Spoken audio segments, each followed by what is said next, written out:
Temptations of the Void. Void! Oh, wait, no. Let me take that one again, please. Hi, everybody. Hello. Welcome back, or welcome for the first time. My name is Artsy. This is my humble little cottage in the void. Ever since I was a young lad in school, no, I shan't tell you how long ago that was, I have been making original characters. Back in those days, my brain people, as I liked to call them, were mostly just some little guys that I would draw really bad comics in the hopes that I would make my friends laugh. My characters have kind of come and gone, or grown and changed and became totally different from how they started, but the world that I based them in has remained. My original universe, or as I'm going to be calling it, my OU, OU, has been my longest held original character by far. Today, I'm interested in sharing with you my OU. I've talked a lot about nothing with my original characters that I have shared on here, but that's mostly because I can't fully get into the nitty-gritty of what's going on with them without having the context of the world that they live in. I'm gonna lay it all out and share with you my oldest child. I hope you will be kind. This world is built off of a multiple dimensions, multiple universes sort of situation. Normally, dimensions kind of coexist parallel to each other with minimal chances of overlap, if any at all. This story takes place where one connection of two dimensions is the gods that created them. On one dimension is cloaked entirely in darkness, and the other in light. These 8 gods made and held ownership over their own elements. I'm going to be speed painting all of them throughout this whole video. However, I will show you what they look like here. If you don't want spoilers, look away. Artsy, the god of air. Soil, the god of earth. Aqua, the god of water. Audio, the god of sound. Soul, the god of life. Ember, the god of fire. Macabre, the god of death. And Ology, the god of knowledge. I did not save my speed paint of Macabre, so now that all of them are out, if you were looked away, look back. Here, this is my death god. Isn't he cute? I love him so much, and I'm so sad you don't get to watch him be drawn. Anyway. Now, of course, when Soul made humanoid creatures that were able to create things of their own, the other gods had their own kind of feelings about it.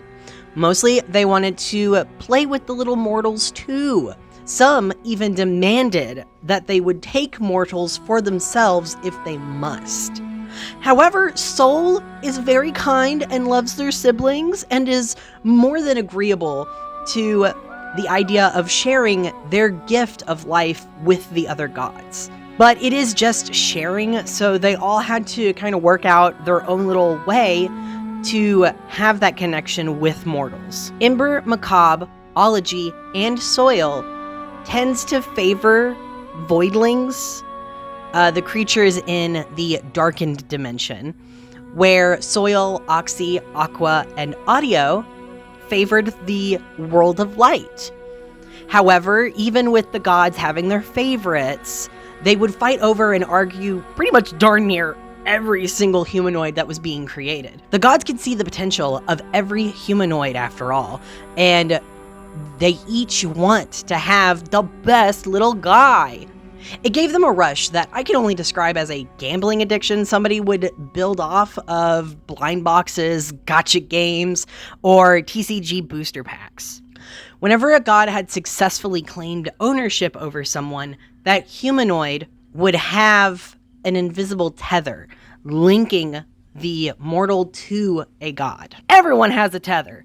Finding your elemental connection gives you your spark, which is effectively the equivalent of your super awesome anime-style magical powers.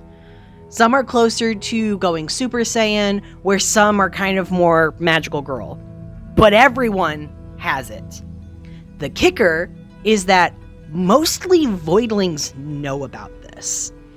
Not because some crazy religion-based whatever. No. It's because the culture of the dimension is accidentally linked to the elements that favor them. It's dark all the time, so they need to learn to overcome. They need to find new ways to see. Life and death is in a constant ebb and flow that they are acutely aware of. Having your elemental connection unknowingly activate is a cultural mark of becoming an adult. Conquering over trials and tribulations is baked into voidlings. When there is no doors, no windows, you have to find a way to make one. The voidlings opened a gate into the light dimension, which is actually just our world. It's the light dimension because the void doesn't experience a day-night cycle like we do. So it just has more light all the time. Well, not all the time. It has more light. Because humans in this world don't really have a culture of self-discovery, there aren't many, if any, humans with known sparks. This made the voidlings take over extremely easy. And this will bring us to the start of the story. Yeah, all that was kind of just background noise for this world. The story starts hundreds of years after the Void Gate is opened. Most voidlings were actually around during the opening of the Void Gate, and now live in the reality that is shaped around humans. Technology had slowed its progress thanks to this takeover. It is currently more equivalent to tech that we would find around in the 70s through the 90s, depending on the person. Because of the religious influences of bygone beliefs, humans have divided voidlings into demons and angels. Demons mostly having horns and tails, and angels having wings. Even though these traits get mixed and matched kind of throughout and turned upside down simply just because that's how genetics works. But humans love putting others in boxes.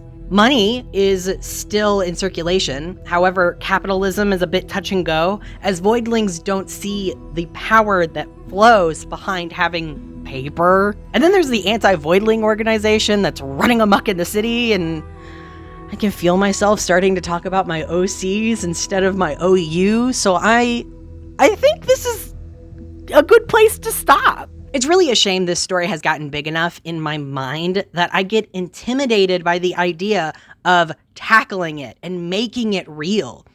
Part of me thinks these YouTube videos is as real as they'll ever get, and another part wants to keep the dream alive, keep working on it, keep making things, keep building it, make it bigger. But then there's another part of me that here's this YouTuber that I have mentioned kind of all the time, I think. And their idea is if they only ever get known for their original characters because of their YouTube videos, then that's not the worst thing in the world. So I'm butchering the quote, but you get what I mean. That's what I want. It's kind of healing to just know that other people are listening to the story and getting something out of it, even if it's just me recounting nonsense. I don't know. This is as real as I have it at the moment, and I'm happy to have it here. Anyway, I'm going to stop talking in circles. I had a good time sharing this much. If you are interested in hearing more, please let me know. Leave a comment, like my video, so this way you're able to see me in the algorithm more, because that's how YouTube works, I think. You subscribe. Yeah. I want to hear about your things. Tell me if you got inspired by any of this. I'm gonna go. Bye.